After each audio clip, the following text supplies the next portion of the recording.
Con el establecimiento de la Constitución de 1991 como norma que rige a los colombianos y que con ella otorga a la Corte Constitucional la tarea de velar por la supremacía e integridad de la Constitución, generando un avance en la aplicación de la interpretación constitucional a través de unos principios y métodos establecidos con el fin de no perder su carácter fundamental. Por otro lado, hablaremos sobre los deberes de la persona y el ciudadano para el oportuno funcionamiento de la sociedad colombiana como reza en la nueva Carta Magna.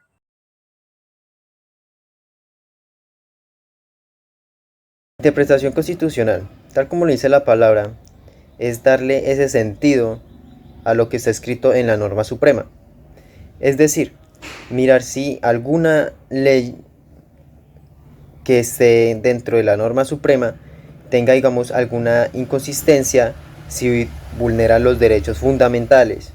Si es así, pues se realizará la exclusión de dicha ley o también se puede añadir, pero siempre y cuando se sepa de dónde se originó, por qué, cómo y a qué Bueno, circunstancias, los principios de ya interpretación que se tiene constitucional que pues saber principalmente son 5. La por qué primera, se aplicó principio de unidad de en la Constitución. dicha Pues situación, según este principio ¿sí? dice que las normas Pues para así constitucionales no darle se pueden concordancia a la ley. interpretar en De forma igual modo, aislada, sino como un solo, ¿sí? Una también unión se de tiene que mirar todas las el normas medio y constitucionales. el tiempo en el que Segundo, estamos principio ubicados de concordancia y para práctica. saber si puede seguir En este en principio vigencia pues dice y de que igual modo a un distintas futuro. normas ¿Ya? constitucionales que protejan diferentes bienes Esta jurídicos, interpretación no debe haber constitucional lugar a pues también sigue contradicciones unos entre las normas principios, los cuales constitucionales. vamos a ver a Pues si continuación. llega a haber contradicciones constitucionales, pues en que resolver de una manera rápida pues eficaz. Tercero, principio de la eficacia e integradora de la Constitución. Según este principio, la interpretación constitucional debe estar orientada a buscar la eficacia de las normas constitucionales, persiguiendo que sus fines se realicen con mayor eficacia posible. Es decir, pues ya como lo busca la interpretación, es dar el mejor resultado, ¿sí?, a las normas que están integradas en esta. Siguiente, principio de corrección funcional. Mediante pues este principio se establece que la interpretación que se realice de la Constitución no debe inferir en el ámbito de las funciones propias de cada órgano del Estado definidas por la misma Constitución. Es decir, pues respetar la distribución de funciones consagradas por la Constitución para así conservar el equilibrio entre los poderes del Estado. Y por último, el principio de la fuerza normativa de la Constitución.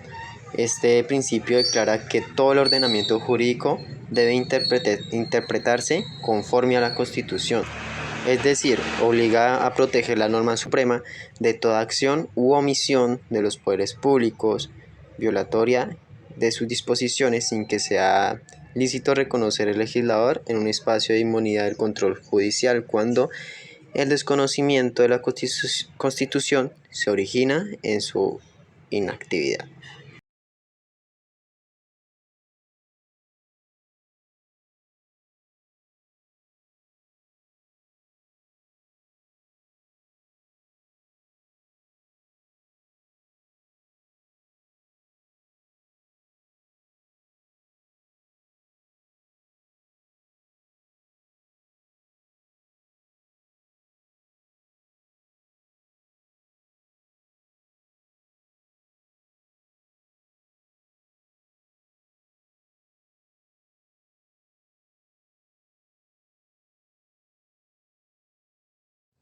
Buenas noches, compañeros y profesora. Mi nombre es Angelisbeth Vera y vamos a continuar con la supremacía constitucional.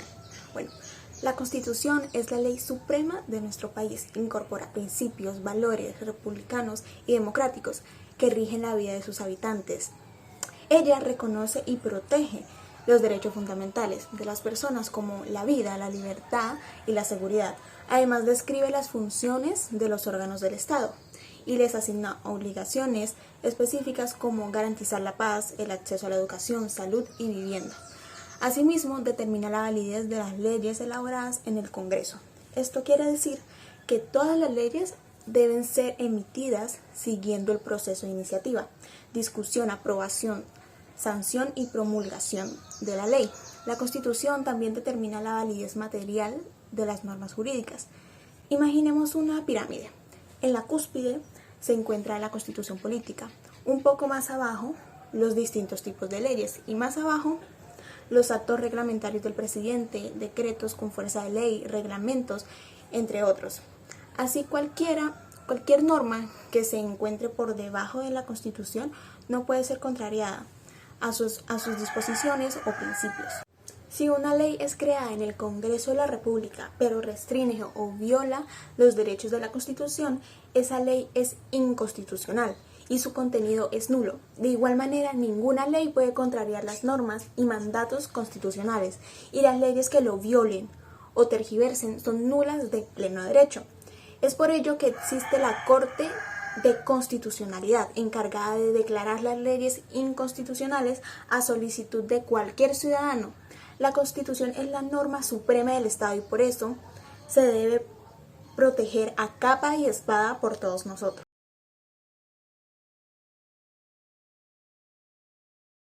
Hablar un poco del concepto de deber según la Corte Constitucional. Como ya mencionamos anteriormente, pues los deberes constitucionales son ese conjunto de conductas y comportamientos que debemos tener todos como ciudadanos, como personas, pues en la sociedad de la que hacemos parte, y también tener en cuenta que pues al ser incumplidas pueden acarrear diferentes tipos de sanciones. Dos, digamos, de las sanciones más frecuentes que se presentan en nuestra sociedad, digamos, son las sanciones económicas y las sanciones por pérdida de libertad, la cual esta última pues es realmente determinada por los legisladores que están pues en todo el poder legislativo, por decirlo así, de determinar el tipo de sanción que pues deba incurrir en la persona por el tipo de incumplimiento que ha hecho y cómo esto ha afectado a la sociedad como tal. Entonces también conocemos que mediante la historia pues la teoría realmente de los deberes constitucionales es reciente, puesto que antes pues existía un Estado liberal y para él pues los derechos obedecían exclusivamente como blindar a la persona de, digamos, el ejercicio del poder político, y los deberes pues eran como perpetuos de naturaleza, moral y valores cívicos que no eran exigibles jurídicamente pues en ese entonces. Con el tránsito del Estado liberal al Estado social de derecho, como se conoce, el valor jurídico de estos deberes constitucionales pues ha cambiado, porque pues este Estado social de derecho fue básicamente fundado en la solidaridad, la dignidad, el trabajo y pues la prevalencia del interés general, del interés para todos. Entonces es muy importante resaltar que también a través de la historia por parte de los legisladores se han presentado innumerables disposiciones, digamos, conjuntos de deberes que son pues básicamente observados por nosotros que somos los destinatarios de estas leyes. Entonces un claro ejemplo, digamos, tenemos el Código Disciplinario, que contiene pues una importante lista de deberes que tienen que cumplir los servidores públicos, el Código Civil, que señala las responsabilidades que tienen los padres con los hijos y también los hijos con los padres, el Código Sustantivo del Trabajo pues que tiene, muestra los deberes que tienen los empleadores y los trabajadores. También conocemos los deberes, las leyes tributarias, que tenemos obligaciones todos como ciudadanos en el momento de que nos corresponda tributar o no al Estado. Entonces esto tiene que ver más que todo como con una equidad, o sea, es más que todo como un toma y dame, digamos, un claro ejemplo tanto del empleador como del trabajador, es con responsabilidad conjunta de ambos. Entonces pues a esto realmente la conclusión a la que llegamos es a que todos, tanto servidores públicos como personas en general, o sea particulares, estamos sujetos a una constitución, estamos sujetos a que debemos cumplir nuestros deberes como ciudadanos, y pues también tener en cuenta que el incumplimiento de estos pues nos va a acarrear una serie de sanciones, de la cual tenemos que hacernos responsables pues por llevar este tipo de incumplimiento y hacer esa afectación a la sociedad en el momento de hacerlo. El artículo 95 de la nueva Carta Magna señala como deberes de la persona y del ciudadano los siguientes: respetar los derechos ajenos y no abusar de los propios, obrar con solidaridad social reaccionando ante situaciones que expongan la vida o la salud de las personas, apoyar a las autoridades legítimas en la defensa de la integridad nacional,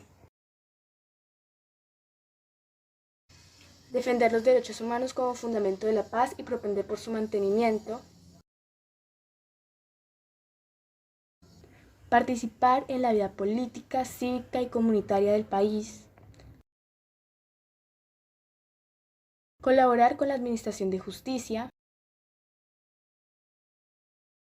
proteger los recursos financieros, naturales y culturales del país y velar por la conservación de un ambiente sano, contribuir al financiamiento de los gastos e inversiones del Estado dentro de los conceptos de justicia y equidad, y por último, el servicio militar.